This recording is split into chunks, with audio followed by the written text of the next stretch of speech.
morning students, welcome back to the class. Hope you all are fine and safe. So, we have been through this phonetics and phonology for a long time. Now we are about to wind up this particular chapter. We have to discuss few more things before we end this phonetics and phonology chapter. So let's go through it. Considering one who uses English as a foreign language, people who uses English as a second language, people like us whose mother tongue is Malayalam, what is the biggest problem that we face?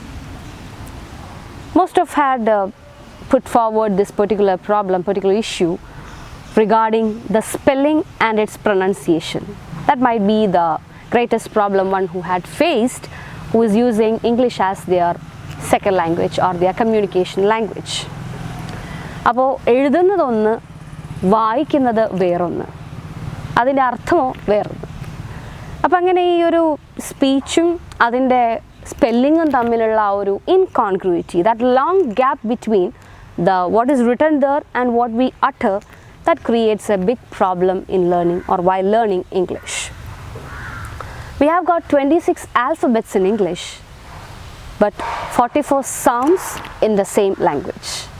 So there are only 26 alphabets to represent these 44 speech sounds, which create the biggest problem while learning this new language for a new learner. So that is the primary problem that we may all face while learning this particular language. And this English language is a language which shows a remarkable difference between spelling and pronunciation. We can see one example written here, B-O-U-G-H-T, it is bought, or B-R-O-U-G-H-T, it is again uttered as brought, whereas E-N-O-U-G-H, that is uttered as enough. So the same letters O and U is pronounced as enough, A in enough and O in brought. അപ്പോൾ ഒരേ അക്ഷരങ്ങൾ തന്നെ ഓയും U ആയിട്ട് വരുമ്പോൾ ഒരു സ്ഥലത്ത് അതിനെ ഓ എന്നും മറ്റൊരു സ്ഥലത്ത് അതിനെ അ എന്നുമാണ് അട്ടർ ചെയ്യുന്നത്. So this even create in a film, in a famous movie, a child asks his teacher, see teacher, we utter put as put, but but not as but but as but. So the same u is uttered in different pronunciation. One it is uttered as u, and in other place, in other spelling, in other word, it is uttered as a.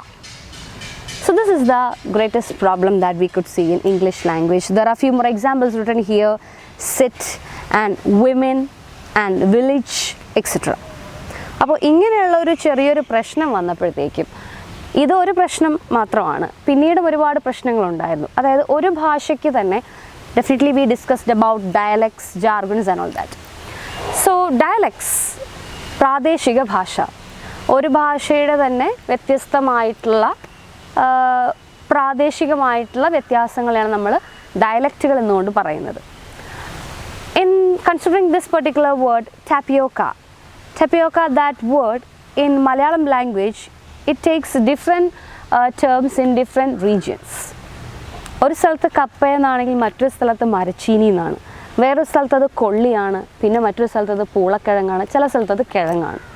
അപ്പം അങ്ങനെ പല സ്ഥലങ്ങളിലും പല രീതിയിലാണ് ഒരേ വസ്തുവിനെ തന്നെ വിളിക്കുന്നത്. So this is quite difficult for learners who learn English as their second language or as their new language. അപ്പോൾ ഈ ഒരു പ്രശ്നം പരിഹരിക്കപ്പെടണം. ഒരു സ്പെല്ലിങ്ങിനെ അതിന് ആ സ്പെല്ലിങ്ങിലുള്ള ആ ശബ്ദത്തിനെ എങ്ങനെയാണ് ഉച്ചരിക്കേണ്ടതെന്ന് ആളുകൾക്കൊരു ഐഡിയ കൊടുക്കണം.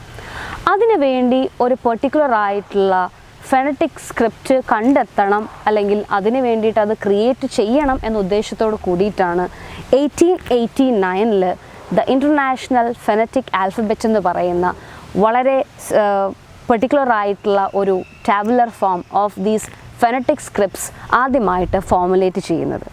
അപ്പോൾ നമുക്ക് സ്പെല്ലിംഗ് ഒ യു എന്ന് പറയുമ്പോൾ ഇനഫിൽ അത് ആയും ബ്രോട്ടിൽ അത് ഓയുമായിട്ട് രണ്ട് സ്ഥലത്തും രണ്ട് രീതിയിലാണ് അട്ടർ ചെയ്യുന്നത്. While we transcribe it into phonetic script, there is no confusion. We read it as ഒ ആ ഒരു പെർട്ടിക്കുലർ ആയിട്ടുള്ള ഫെനറ്റിക് സ്ക്രിപ്റ്റിനെ നമ്മൾ ഓ എന്ന് തന്നെയാണ് വായിക്കുന്നത്. പിന്നെ അതിൻ്റെ അപ്പുറത്തേക്ക് അതിന് വേറൊരു ഉച്ചാരണം, വേറൊരു പ്രൊനൗൺസിയേഷൻ ഇല്ല. As well as when we see that particular symbol, it is uttered as a, nothing more. അപ്പോൾ ഇങ്ങനെ ഒരു വാക്കിനെ, ഒരു ശബ്ദത്തിനെ അത് മാത്രമായിട്ട് അട്ടർ ചെയ്യാൻ വേണ്ടിയിട്ടാണ് നമ്മുടെ 44 സ്പീച്ച് സൗണ്ട്സ് അല്ലെങ്കിൽ ഇങ്ങനെ ഒരു ഇൻ്റർനാഷണൽ ഫെനറ്റിക് ആൽഫബറ്റ് എന്ന് പറയുന്ന ആ ഒരു ടേബിൾ ക്രിയേറ്റ് ചെയ്തിട്ടുള്ളത്. It was created as a combined effort of the European a group of European phoneticians. എന്തിനു വേണ്ടിയിട്ടാണ്? ഈ ഒരു സ്റ്റഡി ഓഫ് ഫെനറ്റിക്സ്, ഈ സ്പീച്ച് സൗണ്ട്സിൻ്റെ ആ ഒരു പഠനത്തെ പ്രൊമോട്ട് ചെയ്യുന്നതിന് വേണ്ടിയിട്ടാണ് ഈ group of European phoneticians they formulated this international phonetic alphabet. So their body, their group or organization, that is also called as International Phonetic Association. രണ്ടും IPA എന്ന പേരിൽ തന്നെയാണ് അറിയപ്പെടുന്നത്. One is International Phonetic Association, which was formed in 1886, and they created this International Phonetic Alphabet in the year 1889. അപ്പോൾ IPA alphabet എന്ന് പറയുന്നത്, it is a system of phonetic notation composed of symbols and letters, and it is used to compare the speech of people speaking in different dialects of the same language.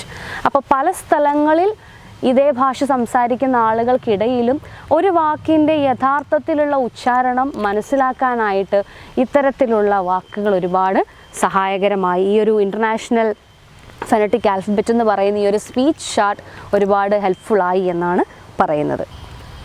അപ്പം നമ്മൾ ഈ IPA chart പ്രകാരം phonetic ട്രാൻസ്ക്രിപ്ഷനിൽ ഒരു ലെറ്ററിന് ഒരു sound മാത്രമേ consider ചെയ്യുള്ളൂ. നമ്മളുടെ ഈ ഇനഫ് എന്നോ ബ്രോഡ് എന്നോ എന്നൊക്കെ പറയുന്ന ഈ ഒരു OU വരുമ്പോഴുള്ള ഈ ഒരു problem, that confusion, that ambiguity, that was avoided because of this IPA chart. And we had learned that 44 speech sounds, one sound represent one particular symbol എന്നുള്ളത് ഈ ഒരു ക്രിയേഷൻ്റെ, ഈ ഒരു ഓർഗനൈസേഷൻ്റെ, IPAയുടെ ആ ഒരു വർക്കിൻ്റെ, ആ ഒരു കമ്മിറ്റ്മെൻറ്റിൻ്റെ ഭാഗമായിട്ടാണ് 1889 ഇങ്ങനെ ഒരു IPA ചാർട്ട് ഫോർമുലേറ്റ് ചെയ്തിട്ടുള്ളത്. അപ്പോൾ നമ്മൾ പഠിച്ചിട്ടുള്ള 44 സ്പീച്ച് സൗണ്ട്സിൻ്റെ പ്രത്യേകത എന്താണ്? We can call those as phonemes. We call it as phonemes, isn't it? അപ്പോൾ അതിൻ്റെ ആ ഒരു എഴുതുമ്പോൾ we always put that oblique lines or that slanting lines. ഒരു സൗണ്ട് എഴുതുമ്പോൾ അല്ലെങ്കിൽ ഒരു വേർഡ് എഴുതുമ്പോൾ അതിനെ കാണിക്കാൻ നമ്മൾ രണ്ട് സൈഡിലും സ്ലാൻഡിങ് ആയിട്ടുള്ള വരകൾ വരച്ചിട്ടാണ് എഴുതുന്നത്. അതിനും ഒരു പ്രത്യേകതയുണ്ട്. Considering the transcription, according to IPA, there are two kinds of phonetic transcriptions. One is broad transcription, the other one is narrow transcription. എന്താണ് broad transcription? എന്താണ് narrow transcription?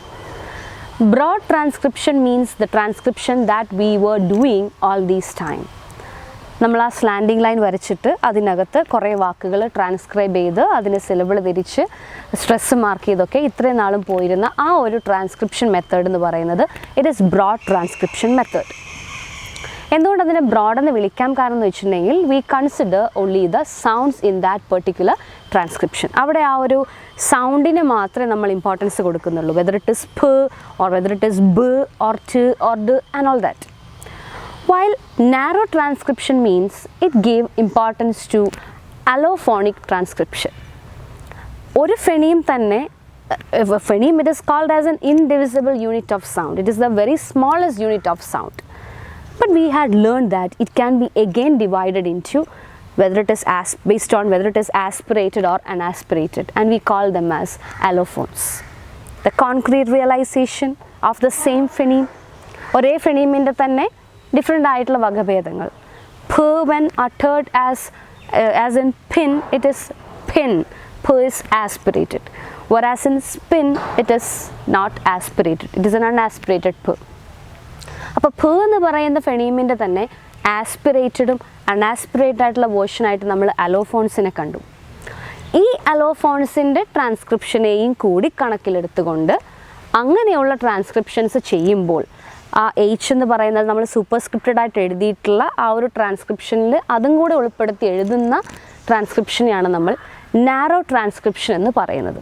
And it is demarcated using square brackets. Whereas phonetic transcription, how we learned marking or how we learned writing these phonetic transcription, we were putting these slanting lines at both the ends. അപ്പോൾ ഈ രണ്ടറ്റത്തും ഈ slanting lines വരച്ചിട്ടുള്ള transcription, that is broad transcription which consider only the phonemes. That is called as phonemic transcription. And narrow transcription is called as phonetic transcription. Consider the growth of English language. British ഹിസ്റ്ററിയിലൂടെ കടന്നു പോകുമ്പോൾ നമുക്ക് കാണാൻ കഴിയുന്നൊരു കാര്യമാണ് English. It was a language once used by peasants. And in Greek and Latin, they were considered as classical language and supreme language. And French, which was used by the officials, Latin was used by the clergymen, and English was the language of the working class or that of the peasants. അപ്പോൾ ഇത്രയും down ട്രോഡൺ ആയിട്ടുള്ളൊരു വിഭാഗം ആളുകൾ ഉപയോഗിച്ചിരുന്നൊരു ഭാഷ ഇന്ന് ലോകത്തിലെ ഏറ്റവും കൂടുതൽ ആളുകൾ, ഏറ്റവും അധികം രാജ്യത്തുള്ള ആളുകൾ യൂസ് ചെയ്യുന്ന ലാംഗ്വേജ് ആയിട്ട് മാറി. ഏറ്റവും കൂടുതൽ ആളുകൾ യൂസ് ചെയ്യുന്ന ലാംഗ്വേജ് എന്ന് പറയുന്നത് it is Chinese mandarin language, definitely. And English is the second largest spoken language in the world, but it is the language that is used by most of the countries around the world. And English is the link language of our own country, India, just because it was colonized by Britishers for a long time. Just consider the case of English spoken inside our country. We may not know Marathi or Gujarati or any other Indian languages, or not all the Indian languages in India, but we could be able to communicate to people of other states using English. English had become a link language of our country. അപ്പോൾ English എന്ന് പറയുന്ന ഈ ഒരു ഭാഷ ലോകത്ത് എവിടെ ചെന്നാലും it becomes a universal language. ലോകത്തെവിടെയും നമ്മൾ ഏതൊരു എക്യുപ്മെൻറ്റ്സിലാണെങ്കിലും ഗാഡ്ജറ്റ്സിലാണെങ്കിലും we may be searching for the English description and all that. ഇംഗ്ലീഷിലാണ് നമുക്ക് ഈ ലോകത്ത് ഏറ്റവും കൂടുതൽ ആൾക്കാരോട് കമ്മ്യൂണിക്കേറ്റ് ചെയ്യാൻ പറ്റുന്നത്, whether it is any other social media, news channels, papers, magazines and all that. Literature, ഏതൊരു ഭാഷയിൽ ലിറ്ററേച്ചർ എഴുതിയാലും wheel search for it's translation in English. ഒന്ന് ആലോചിച്ച് നോക്കി, ഏതൊരു ഭാഷയിലുള്ള എഴുത്തുകാർക്കും അവരുടെ ആ ഒരു ഭാഷയിൽ എഴുതിയത് മറ്റ് രാജ്യക്കാരിലേക്ക് കമ്മ്യൂണിക്കേറ്റ് ചെയ്യാൻ definitely they may use English as a medium to communicate it to translate it into English language and make it available, accessible to all the people around the world beyond the culture, country, time and all that. അപ്പോൾ English എന്ന് പറയുന്ന ഭാഷ ഇത്ര മാത്രം ഉയരത്തിലേക്ക് കടന്നു വന്നത് എളുപ്പമുള്ളൊരു കാര്യമല്ല. ആൻഡ് ഇങ്ങനെ കടന്നു വരുമ്പോൾ ഒത്തിരി പ്രത്യേകതകളും ഈ ഒരു ഭാഷയ്ക്ക് ഉണ്ടായിട്ടുണ്ട്. ഇപ്പോൾ ഇന്ന് നമ്മൾ കൺസിഡർ ചെയ്യുകയാണെങ്കിൽ we have different varieties of English. English definitely it came from England, was the language of the Britishers. And they took it with them wherever they went. എവിടെയൊക്കെ കോളനികൾ സ്ഥാപിച്ചോ, സൂര്യൻ അസ്തമിക്കാത്ത സാമ്രാജ്യം എന്നറിയപ്പെടുന്ന ഈ ഒരു ബ്രിട്ടീഷ് എംപയർ എവിടെയൊക്കെ ഉണ്ടായിരുന്നു അവിടെയൊക്കെ അവർ ആ ലാംഗ്വേജിനെ കൂടെ അവരുടെ language definitely it deals with their own culture. Language it shows one's culture, or culture it shown through language. അപ്പോൾ ബ്രിട്ടീഷ് കൾച്ചർ എവിടെയൊക്കെ ഉണ്ടോ അവിടെയൊക്കെ British language, that is English, evident ആണ്. എന്നാൽ ഇന്നത്തെ കാലത്ത് നമ്മൾ പരിശോധിച്ച് നോക്കുമ്പോൾ we all speak different forms of English. Americans, they speak American English with their own vocabulary, their own accent, their own tone, pitch and all that. Britishers, different, another British English is there. And there is a conflict whether British English or American English is standardized. And different countries has got their own version of English. We have Indian English, which is widely accepted in India. അപ്പോൾ ഏതാണ് better English എന്നുള്ളൊരു ചോദ്യം അപ്രസക്തമാകുന്നൊരു കാലഘട്ടത്തിലാണ് നമ്മൾ ജീവിക്കുന്നത്. Definitely India was colonised by Britishers and our textbooks and the print media, we follow British English. While we write COLOUR, color, we had learned the spelling of color, it is COLOUR. ഇത് കമ്പ്യൂട്ടറിൽ അടിച്ചെടുത്തു കഴിഞ്ഞാൽ the computer will show it in red mark because computer follows American Standard Code for Information Interchange, ASCII language. അപ്പോൾ ഇതിങ്ങനെ കൺഫ്യൂഷനാണ്, ഏത് ഭാഷയാണ് important, ഏതാണ് നമുക്കിന്ന് standardised. അങ്ങനെ നോക്കുമ്പോൾ നമുക്ക് ഇന്ന് ഒരു കൺഫ്യൂഷനാണ്, ഇപ്പോഴും ഒരു കൺക്ലൂഷനിൽ എത്താൻ പറ്റാത്തൊരു ചോദ്യമാണ് വാട്ട് ഈസ് സ്റ്റാൻഡേർഡ് ഇംഗ്ലീഷ് എന്നുള്ളത്. ആ ഒരു പോപ്പുലേഷൻ ഡിഫറൻസ്, ഡെമോക്രാറ്റിക് ആയിട്ടുള്ള ഐഡിയാസ്, പല കൺട്രീസിൻ്റെയും ഗ്രോത്ത്, കൊളണൈസേഷൻ കുറേയൊക്കെ ഒഴിഞ്ഞു പോയതിൻ്റെ ഇമ്പാക്റ്റ് എല്ലാം കൊണ്ടും ഇന്ന് ഇംഗ്ലീഷിൻ്റെ ആ ഒരു സ്റ്റാൻഡേർഡ് ഇംഗ്ലീഷ് ഏതാണ് എന്നുള്ളതിൻ്റെ ആ ഒരു കൺഫ്യൂഷൻ നിലനിൽക്കുന്നൊരു സാഹചര്യത്തിലാണ് നമ്മൾ വന്നുകൊണ്ടിരിക്കുന്നത്. എന്നൊക്കെ പറഞ്ഞാൽ നമുക്ക് സ്റ്റാൻഡേർഡ് ഇംഗ്ലീഷ് എന്ന് പറയുന്ന ഒരു കാറ്റഗറി, സ്റ്റാൻഡേർഡ് ഇംഗ്ലീഷ് എന്ന് പറയുന്ന ആ ഒരു കോൺസെപ്റ്റ് അതെന്താണെന്നൊന്ന് പരിശോധിക്കാം. So different languages has got its distinguishable variety. ഒരു ഭാഷയ്ക്ക് തന്നെ ഡിഫറെൻ്റ് ആയിട്ടുള്ള വെറൈറ്റീസ് ഉണ്ടായിരിക്കും. ഡയലക്റ്റിക്കൽ ആയിക്കോട്ടെ, അതിൻ്റെ ഇപ്പോൾ നേരത്തെ പറഞ്ഞ പോലെ തന്നെ രജിസ്റ്റേഴ്സ് ആയിക്കോട്ടെ, ജാർഗൻസ് ആയിക്കോട്ടെ, different varieties will be there. So English too has got this peculiarity. English ഭാഷയ്ക്കും ഇങ്ങനെ ഒരു പെക്യുലാരിറ്റി ഉണ്ട്. Different people around Britain, England, they spoke different varieties of English. അപ്പോൾ അതിൽ ഏത് ഇംഗ്ലീഷാണ് സ്റ്റാൻഡേർഡൈസ്ഡ് ഇംഗ്ലീഷ് എന്നുള്ളൊരു കൺഫ്യൂഷൻ ഡെഫിനറ്റ്ലി ആളുകൾക്ക് വരും. അപ്പോൾ ആ ഒരു കൺഫ്യൂഷൻ ഒഴിവാക്കാനായിട്ട് ഒരു ഭാഗത്തുള്ള ഇംഗ്ലീഷിനെയാണ് they took this particular part of London, in and out of London, as and considered it as standard English. It was from the south east part of London. അപ്പോൾ ഈ ലണ്ടൻ്റെ സൗത്ത് ഈസ്റ്റ് ഭാഗത്തുള്ള, ഇംഗ്ലണ്ടിൻ്റെ south east ഭാഗത്തുള്ള ആൾക്കാർ സംസാരിച്ചിരുന്ന ഡയലക്റ്റാണ് പിന്നീട് എന്തായിട്ട് മാറുന്നത്, standard ഇംഗ്ലീഷായിട്ട് മാറുന്നത്. And there comes another question, what is RP or received pronunciation? In the 18th and 19th centuries, we can see that education was limited or restricted to the upper class alone. Upper ക്ലാസ്സിന് മാത്രമാണ് അവിടെ education എന്ന് പറയുന്നത് സാധ്യമായിരുന്നത്. അപ്പോൾ അതുകൊണ്ട് തന്നെ അവരുടെ സംസാരം നമ്മൾ നോക്കുമ്പോൾ we can see a kind of uniformity in their speech beyond their regional differences. Regional differences നിന്ന് മാറി ഒരു കോമൺ ആയിട്ടുള്ള ഒരു സ്പോക്കൺ ഫോം അവരിൽ ഉള്ളതായിട്ട് കാണാൻ പറ്റും. This common form was adopted as education was restricted, as we mention, restricted to this upper class. In the schools, in the public schools, this uniform version of the language was adopted or was received for the pronunciation. അപ്പോൾ അങ്ങനെ നോക്കുമ്പോൾ received pronunciation എന്ന് പറയുന്നത് അല്ലെങ്കിൽ RP എന്ന് പറയുന്ന common ആയിട്ടുള്ള pronunciation and vocabulary വന്നിട്ടുള്ളത് ഇങ്ങനെയാണ്. So these are the two terms that we have to discuss here, that is, one is standard English and the other one is received pronunciation or RP. So standard English, it refers to the word usage and the grammatical forms, and RP or received pronunciation, it dealt with the speech sounds, how it is uttered. ഈ കാര്യങ്ങളാണ് ഇത് deal ചെയ്തുകൊണ്ടിരുന്നത്. And we can see that educated ആയിട്ടുള്ള ആൾക്കാർ, ഇന്നത്തെ കാലത്ത് especially educated ആയിട്ടുള്ള ആൾക്കാർ, they gave importance to the regional variety of the same language. ഒരു പെർട്ടിക്കുലർ ആയിട്ടുള്ള ഇംഗ്ലീഷ് മാത്രമാണ്, ഒരു പെർട്ടിക്കുലർ ആയിട്ടുള്ള ഭാഷ മാത്രമാണ് സ്റ്റാൻഡർഡൈസ്ഡ് എന്നുള്ളൊരു നോഷനൊക്കെ ഇന്നത്തെ കാലത്ത് നന്നായിട്ട് മാറിയിട്ടുണ്ട്. Especially we can see that the communication facilities as well as the media, since it is very much interactive, പല ആൾക്കാരും സംസാരിക്കുമ്പോൾ അവരുടെ ഡയലക്റ്റ് ഏതാണെന്നും അവരുടെ ഡയലക്റ്റ് ഏതാണെന്ന് മനസ്സിലാക്കാനായിട്ടോ അവരുടെ എവിടെ നിന്ന് വരുന്നു എന്ന് മനസ്സിലാക്കാനായിട്ടോ ഇന്നത്തെ കാലത്ത് അത്രയ്ക്ക് എളുപ്പമല്ല. കാരണം മനസ്സിലാക്കാൻ സാധിക്കുമെങ്കിൽ പോലും പല ആളുകളുമായിട്ട് സോഷ്യൽ മീഡിയയിലൂടെയും ഇൻറ്ററാക്ട് ചെയ്തിട്ട് എല്ലാവരുടെയും ലാംഗ്വേജ് ആകെ മിക്സ്ഡ് ആയിക്കൊണ്ടിരിക്കുകയാണ്. So we can say one particular language is the standardised version, the other one is bad. We can say that which is good and the other which is better and which is best. We can classify or categorise according to that. And 21st centuryയിലേക്ക് കടക്കുമ്പോൾ we can see that this RP, it has lost its prominence or importance, especially due to democracy and the decolonization and the consequent loss of monopoly in power, as we mentioned, and the education system changed. Our 1944ലേക്കൊക്കെ വരുമ്പോൾ we can see Education Act was made possible, and എല്ലാവരും അവരുടെ തന്നെ regional ലാംഗ്വേജിലും ഡയലക്റ്റും ഒക്കെ പഠിക്കാനായിട്ടൊക്കെയുള്ള സൗകര്യങ്ങൾ ഒരുങ്ങി വന്നപ്പോഴത്തേക്കും different class of people education available ആവുകയും അവരുടെ സംസാര ഭാഷയും സ്റ്റാൻഡർഡൈസ്ഡ് ആയിട്ട് അവർ ഉൾക്കൊള്ളുകയും ആക്സെപ്റ്റ് ചെയ്യുകയൊക്കെ ചെയ്തൊരവസ്ഥയിലേക്ക് മാറുകയുണ്ടായി. അപ്പം അങ്ങനെ വന്നപ്പോൾ ഈ ഒരു RPയുടെ മൈനോറിറ്റി ആയിട്ട് മാറുകയും അതിൻ്റെ ആ ഒരു സുപ്രമസി കുറയുകയും ചെയ്തതായിട്ട് കാണാനായിട്ട് സാധിക്കും. ആൻഡ് കൺസിഡറിങ് എ ലിംഗ്വിസ്റ്റ്, ഒരു ഭാഷാ സ്നേഹിയെ സംബന്ധിച്ചിടത്തോളം every language, whether it is a standardized one or not, that is important to be studied and analyzed.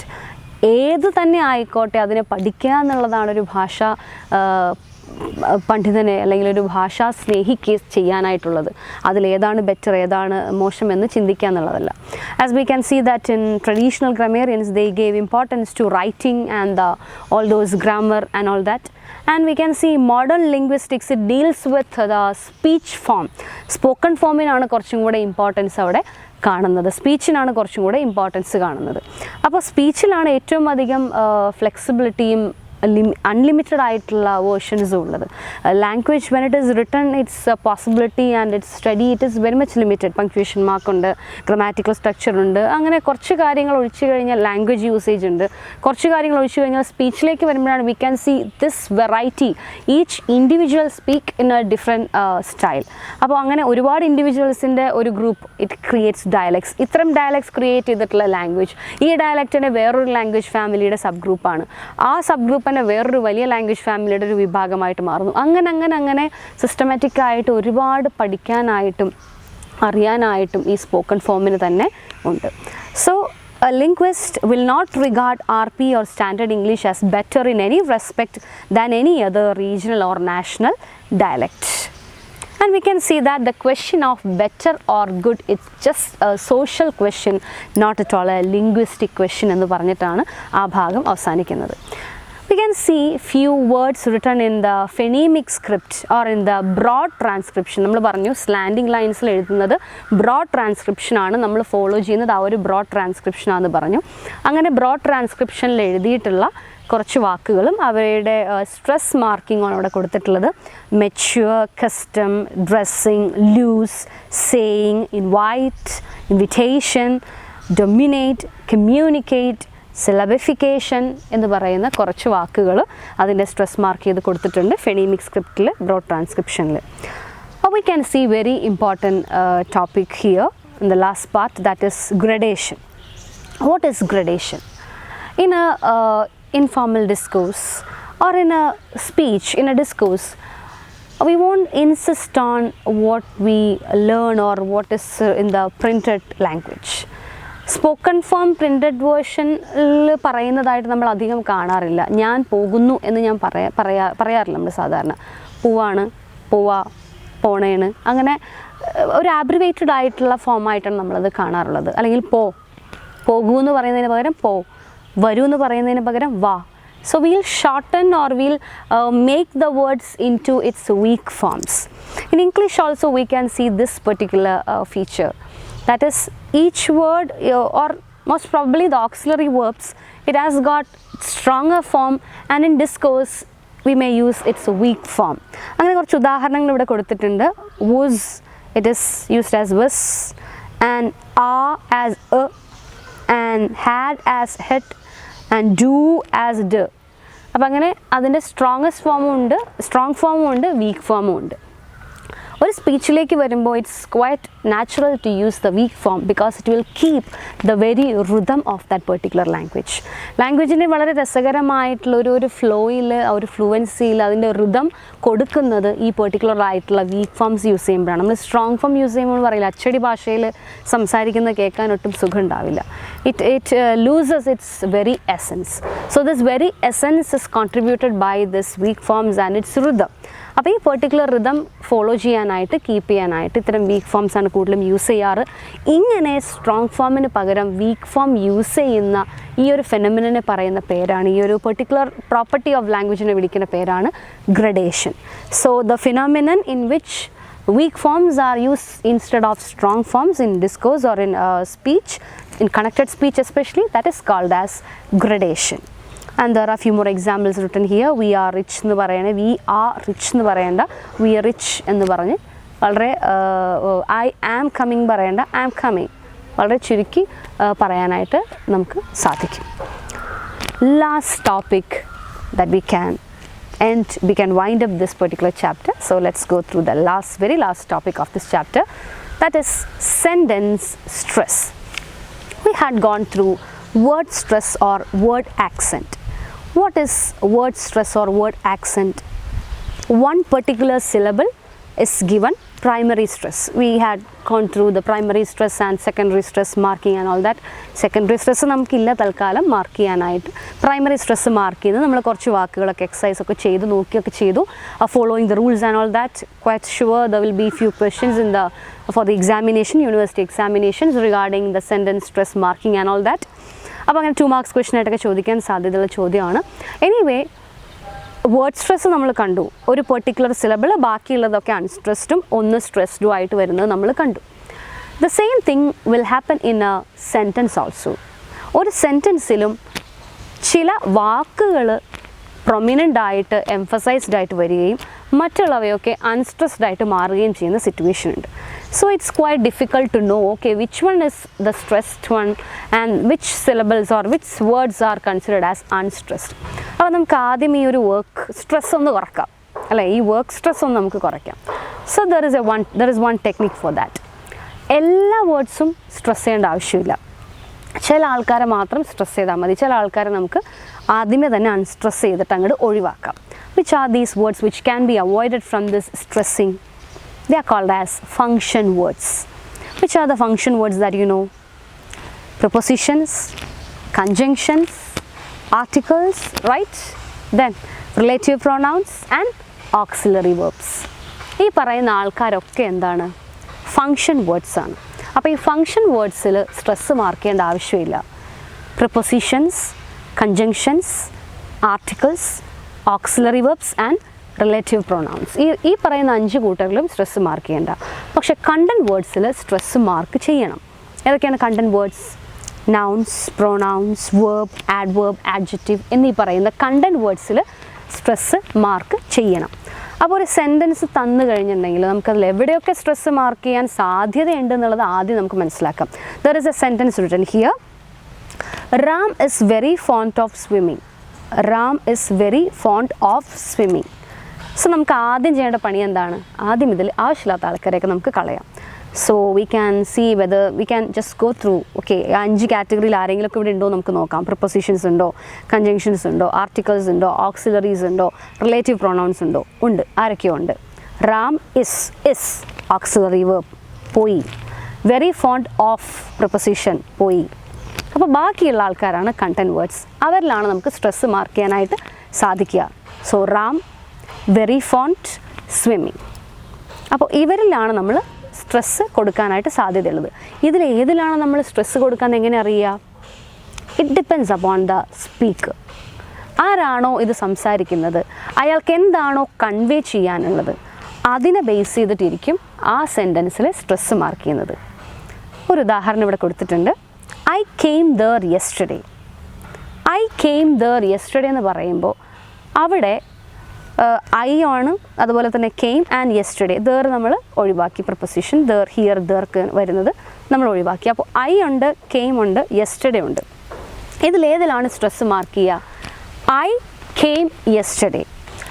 ഞാനാണ് ഇന്നലെ വന്നത് എന്ന് പറയുമ്പോൾ ഞാൻ എന്നുള്ളതിനാണ്, അവനോ അവളോ അല്ല. It's not he or she, it's me who came here എന്ന് കാണിക്കാനാണെങ്കിൽ you can mark the stress on I.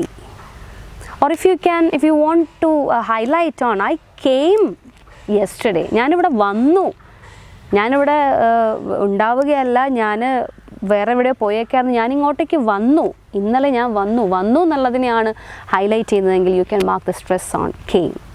I came not today, I came not day before yesterday, I came not on Monday, I came here on yesterday. ഇന്നലെയാണ് വന്നത് എന്നുള്ളതിനാണ് importance കൊടുക്കേണ്ടതെങ്കിൽ you can mark the stress on yesterday. Or consider another example. Mom loves coffee.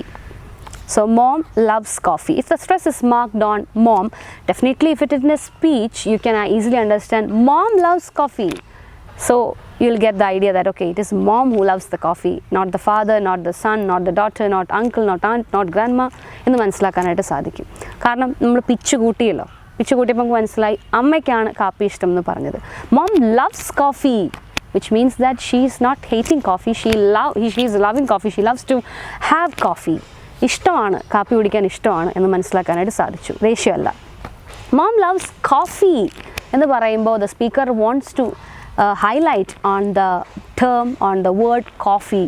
So it is not tea or soft drink or water that she likes the most, it is coffee that she likes the most. അപ്പോൾ കോഫിയിലാണ് കാര്യം ഇരിക്കുന്നത്. അപ്പോൾ കോഫിയുടെ അവിടെയാണ് stress വന്നിട്ടുള്ളത്. ഇത് റിട്ടേണിൽ വരുമ്പോൾ നമ്മളത് stroke mark use ചെയ്തിട്ട് മനസ്സിലാക്കാനായിട്ട് സാധിക്കും. ഇങ്ങനെ സ്ട്രോക്ക് മാർക്ക് ചെയ്തിട്ട് നമ്മുടെ മുകളിൽ സൂപ്പർ സ്ക്രിപ്റ്റഡ് ആയിട്ട് നമ്മൾ മാർക്ക് ചെയ്യാറില്ലേ, ഒരു സ്ട്രോക്ക് മാർക്ക് ചെയ്തിട്ടാണ് നമ്മൾ സ്ട്രെസ് കാണിക്കുന്നത്. സോ മോമിലാണ് സ്ട്രെസ് എങ്കിൽ the speaker want to convey that it is his or her mother who loves coffee, not other people in the family. Loves ഇലാണെങ്കിൽ it means that she loves to have coffee, not hate to have it. And the third one, coffee ലാണ് mark കാണുന്നതെങ്കിൽ it means that she loves coffee, not tea, or not soft drinks, not cola or anything എന്ന് കാണിക്കാൻ വേണ്ടിയിട്ടാണ് കോഫിയിൽ stress mark ചെയ്ത് കാണുന്നത്. അപ്പോൾ എന്താണോ highlight ചെയ്യാനുള്ളത്, ഞാൻ എന്ത് ചെയ്യണം, അപ്പോൾ അവിടെ എന്തിനാണ് ഇമ്പോർട്ടൻസ്, ഞാൻ എന്ത് ചെയ്യണം, അപ്പോൾ അവിടെ ഞാനാണ് importance.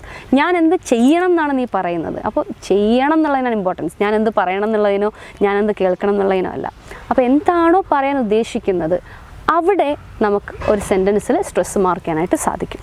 So in one particular sentence you can see 2 or 3 stress marked, because അവിടെ ആ പറയുന്നതിൽ ഹൈലൈറ്റ് ചെയ്യേണ്ട കാര്യങ്ങൾ സ്ട്രെസ് മാർക്ക് ചെയ്ത് 1 or 2 സ്ഥലങ്ങളിൽ ചിലപ്പോൾ കാര്യങ്ങൾ ഞാൻ ഇന്നലെ വന്നു എന്ന് നിന്നോട് പറഞ്ഞില്ലേ എന്ന് പറയുമ്പോൾ it means that I and you are important there, രണ്ടും സ്ട്രെസ് ചെയ്യേണ്ടതായിട്ട് വരും. അപ്പോൾ അങ്ങനെയാണ് സെൻറ്റൻസ് സ്ട്രെസ് മാർക്ക് ചെയ്ത് പോകുന്നത്. നമുക്ക് few examples, we can discuss few examples and conversations and passages in the revision classes. So hereby we ends this chapter, phonetics and phonology. Let's go through the basic elements which we had discussed so far. We had begun this chapter by discussing the mechanics that happen inside the body to produce the speech sounds. It started with the airstream mechanisms. Which are the 3 airstream mechanisms we had learnt? Pulmonic airstream mechanism, glottalic airstream mechanism, velaric airstream mechanisms. 3 എണ്ണത്തിനും inclusive ഉണ്ട്, aggressive ഉണ്ട്. And we moved on to the organs of speech. Hope you remember that diagram and all that, very much important. കാരണം ആ diagram ഒന്ന് പഠിച്ചു വെച്ച് കഴിഞ്ഞാൽ you can easily understand the position of the different organs and how one particular sound is uttered and all that. അതുപോലെ തന്നെ consonants നിങ്ങൾ എഴുതുമ്പോഴാണെങ്കിലും അതിലെ places and manner of articulation എഴുതുമ്പോഴാണെങ്കിലും when you had by hearted this particular diagram, by heart ചെയ്യാൻ ഞാൻ പറയില്ല, when you had learned this particular diagram, if you had drawn it 2 or 3 times, you can easily understand ഏതൊക്കെ ഭാഗത്താണ് ഏതൊക്കെ articulators touch ചെയ്യുമ്പോഴാണ് ഒരു sound utter ചെയ്യുക എന്നുള്ളത് ഡയഗ്രാം ഒന്ന് നന്നായി തറവായിട്ട് പഠിച്ചാൽ തന്നെ it will be okay for you. അപ്പോൾ ആ ഡയഗ്രത്തിൽ നമ്മൾ കണ്ടു, ഡയഗ്രാം ബേസ് ചെയ്തിട്ട് we had seen that 3 different parts, that is respiratory system involve ആണ്, phonatory system, then articulatory system involving the head. And we had seen vocal cords and its open position, closed position, its vibration and all that. We moved on to vowels, a very important sound segment, vowels. Phonemesile ഏറ്റവും ആദ്യത്തെ ഘടകമാണ്. Without any obstruction, air is flowing freely. The 3 criteria to understand a vowel sound: position of the lips and rounded part of the tongue, position of the height to which the tongue is raised ഒക്കെ നമ്മൾ കണ്ടു. 3 criteria ഓർത്ത് വയ്ക്കുക. അതിനെ base ചെയ്തിട്ട് നമ്മുടെ 12 vowel soundsൻ്റെ, because 20 എന്ന് പറയുമ്പോൾ it involves 8 diphthongs too. അത് വേണ്ട, നമ്മുടെ 12, that is 7 plus 5 long plus short vowelsൻ്റെ മാത്രം ഡിഫറെൻറ്റ് 3 ടേം ലേബിൾ നമ്മൾ കാണുന്നുണ്ട്. അൺറൗണ്ടഡ് ആണോ, റൗണ്ടഡ് ആണോ, സെൻറ്റർ ആണോ, ഫ്രണ്ട് ആണോ, ദെൻ ഹാഫ് ക്ലോസ് ആണോ, ഓപ്പൺ ആണോ, ഹാഫ് ഓപ്പൺ ആണോ, അവിടെയും the diagram will definitely help you. Along with that, you had learned the cardinal vowels, the 8 very reference point which was formulated by Daniel Johns. And the term cardinal was introduced by A.M. Bell. Don't forget that, don't get confused with that. And we moved on to the consonant section. In between you had seen diphthongs, centering diphthongs and closing diphthongs, falling tone, rising tone avada varunundu, falling diphthongs um rising diphthongs um varunundu. 2-3 examples വെച്ചിട്ട് അതിനെ ഒന്ന് not ചെയ്ത് വെക്കുക. ചിലപ്പോൾ എങ്ങനെ examination 2 marks question ആയിട്ട് ചോദിച്ചാലോ.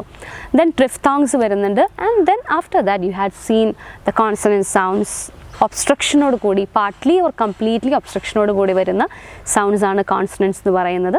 And the places of articulation and manner of articulation. After that you had gone through phonology. Particular ലാംഗ്വേജിൻ്റെ സ്റ്റഡി ആണെന്ന് കണ്ടു. അവിടെ നിന്ന് അങ്ങോട്ട് നമ്മൾ മിനിമൽ പയേഴ്സിലേക്ക് പോയി, കോൺട്രാസ്റ്റീവ് ഡിസ്ട്രിബ്യൂഷനിലാണെന്ന് കണ്ടു, ബെറ്റായി മാറുന്ന കഥ. പിന്നെ നമ്മുടെ നോൺ കോൺട്രാസ്റ്റീവ് ഡിസ്ട്രിബ്യൂഷനിൽ കിടക്കുന്ന allophones, aspirated, unaspirated and all that. We then moved on to syllables. സിലബിൾസിൽ തന്നെ എങ്ങനെ സിലബിൾ തിരിക്കാം, എത്ര സിലബിൾ ഒരു വാക്കിലുണ്ടെന്ന് ഐഡൻറ്റിഫൈ ചെയ്യാം എന്നുള്ളത് കണ്ടു. And the open syllable and close syllable, onset and CODA, syllabic consonants. Last part was regarding the suprasegmentals, that is stress, pitch. Pitchil and toned languages. English is not at all a toned language. English is an intonation language. അങ്ങനെ വന്നപ്പോൾ നമ്മൾ ഇൻറ്റൊനേഷൻ കണ്ടു. ഇൻറ്റൊനേഷനിൽ തന്നെ റൈസിങ്ങും ഫോളിങ്ങും ഉണ്ടെന്ന് കണ്ടു. അതിൽ തന്നെ നമ്മൾ ഇൻറ്റൊനേഷൻ്റെ ഡിഫറെൻറ്റ് ക്യാരക്ടറിസ്റ്റിക്സ് കണ്ടു. Then we moved on to rhythm. English follows a stress timed rhythm എന്ന് കണ്ടു. French follows a syllable timed rhythm എന്ന് കണ്ടു. Then we moved on to few little bit കുട്ടി parts, that is juncture, assimilation, elision and all that. അത് കഴിഞ്ഞ് നമ്മളിപ്പോൾ ഇന്ന് discuss ചെയ്ത കുറച്ച് ചെറിയ കാര്യങ്ങളാണ് കണ്ടിട്ടുള്ളത്. That is what is IPA, what is standard English, what is RP. പിന്നെ അവിടെ ഒരു കാര്യം ഇമ്പോർട്ടൻ്റ് ആയിട്ട് കണ്ടത് broad transcription and narrow transcription. ചിലപ്പോൾ 2 മാർക്സ് ക്വസ്റ്റ്യൻ ആയിട്ടൊക്കെ ചോദിക്കാറുള്ള ചോദ്യമാണ്. Then what is it gradation and sentence stress.